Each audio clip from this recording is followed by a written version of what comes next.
Senator Canavan. Thank you, Madam Acting Deputy President. This is the first time in this place that I've had the opportunity to speak on refugee or any immigration matters. And at the outset, I'd like to associate myself with the sentiments that Senator Xenophon and Senator Madigan have put on the record. We do have an obligation, I think a moral obligation, to do what we can to accept people who are in unfortunate positions, who do not have the grace and benefit of being born in a safe and democratic nation that we have been done. Now, we try and do our best in the world, as we do in our own lives, to help as many people as we can. I know I often personally fall down in not giving charity to as many fellow Australians as I perhaps should from time to time. Likewise, as a nation, I'm sure we can possibly do more from time to time, but we can't do everything. The problem of refugees, of displaced people, has been one that has existed for as long as we've had countries, for as long as human history itself, going right back to biblical times. And we can simply not fix that problem as a small nation at the one end of the Pacific. We can, however, contribute significantly to helping a not insubstantial number of people to relocate to a new nation and make a new life, and give them the opportunity to escape from threat, and particularly the threat of their life and liberty. I know through my own experiences, while I haven't had a lot in my professional capacity to do with refugee issues, I have from time to time been in contact with the Hazara community in Brisbane, and I've met some very, very well, they're great Australians. They're great Australians who have come to this nation in the last decade or so and have found themselves work and made themselves a family and taken advantage of the great Australian dream that we offer to everyone that's born here. It's lucky enough to be here, but it's a fantastic thing that we can offer it to other people all around the world as well. Of course, we do take, or we try to take around 13,000, I think 13,500 refugees a year. To do that, it's a high proportion of our population relative to other nations take, and it's something I fully support. Of course, in the past few years, that intake has been breached largely through arrivals by boat, unauthorised arrivals by boat, and I do have great concerns over the last few years that while I support an open and welcoming refugee policy, that where we don't control that flow, where we don't control who's coming to this nation, it's not necessarily going to go to those people most in need across the world. It will go to those people who are most able to afford to get onto a boat or have access to get to places like Indonesia, where they can take advantage of people smuggling activities. So there certainly needed to be a change in policy. There certainly needed to be a recalibration of where we are at. This bill itself is dealing with the legacy of policies which have contributed to those issues, have contributed to the fact that we have 30,000 or so people who are in limbo, in migration limbo at the moment, because they did come here in an unauthorised way, and we have no real recognition or system to process those individuals. Now, as I said, I do think we have a moral obligation to help people. We don't have a moral obligation because we've signed international treaties or other people tell us that we should do or act in that way.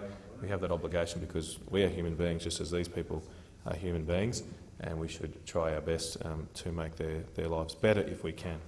And I think this bill, what will make, or the changes we're making in this bill, have that potential to improve the lives of these 30,000 people.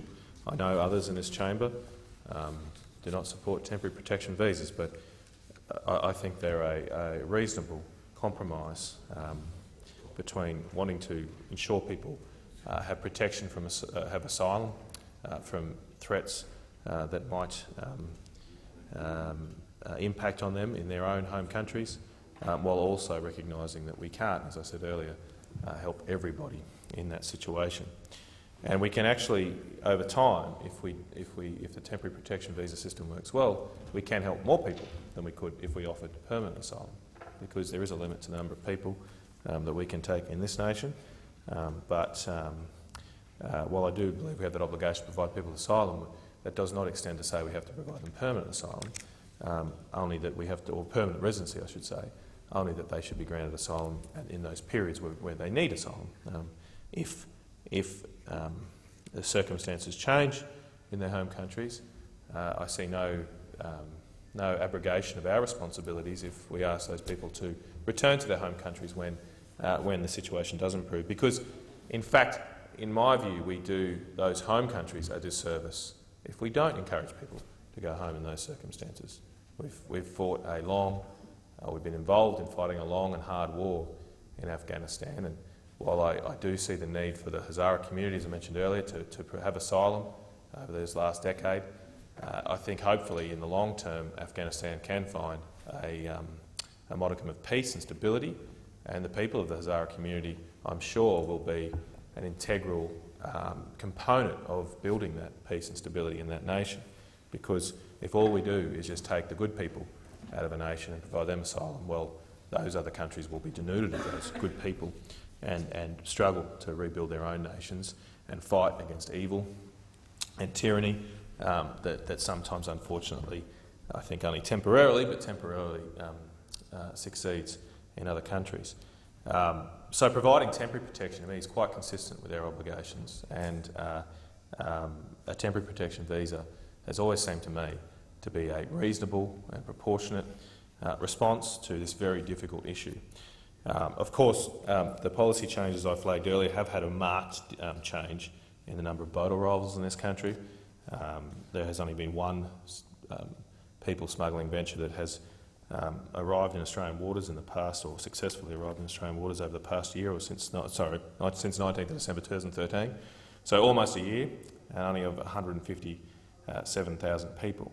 And that compares to the 50,000 or so that arrived here in the former government. And that, of course, has meant we've got to deal with this backload of 30,000 people in asylum right now. The government went to an election last year with a clear policy. Indeed, they've been to the last two elections with a clear policy to implement changes to our refugee program, and they have included a program of turning back boats where it's safe to do so, of reopening the facilities on Nauru and Manus Island, which the former government did take steps to do before the election, and of course the reintroduction of temporary protection visas. I think there was a very clear mandate at the last election for widespread support for those policies, and some of those components of those policies have been successfully implemented by the government, and they've clearly had an impact. And as I said earlier, I recognise the concerns of other senators about temporary protection visas, but they seem to me to be a reasonable compromise in this very fraught debate, and I would hope that particularly those senators that come from an independent or crossbench perspective look closely at this compromise and consider it to be a reasonable alternative. I also want to give credit to some of the crossbench senators and the government who have introduced a new element to this program. I think the potential for a safe haven enterprise visa, as it's been called, is an extremely innovative and welcome development. We have other visas in this nation which are very beneficial to rural and regional areas. Indeed, some of our farms, our meatworks, many of our agricultural enterprises would not survive without 457 visas or 417 visas, the holiday visa program. These are essential to provide a workforce for those industries in so many areas where there is low unemployment rates, but unfortunately many Australians don't want to go pick fruit at a farm. They don't want to pick grapes in St George. They don't want to cut down 40-kilogram banana trunks in Innisfail or Tully, and we do rely on getting other people from other nations to sustain those industries and sustain those farming activities. This visa, this enterprise visa, will add another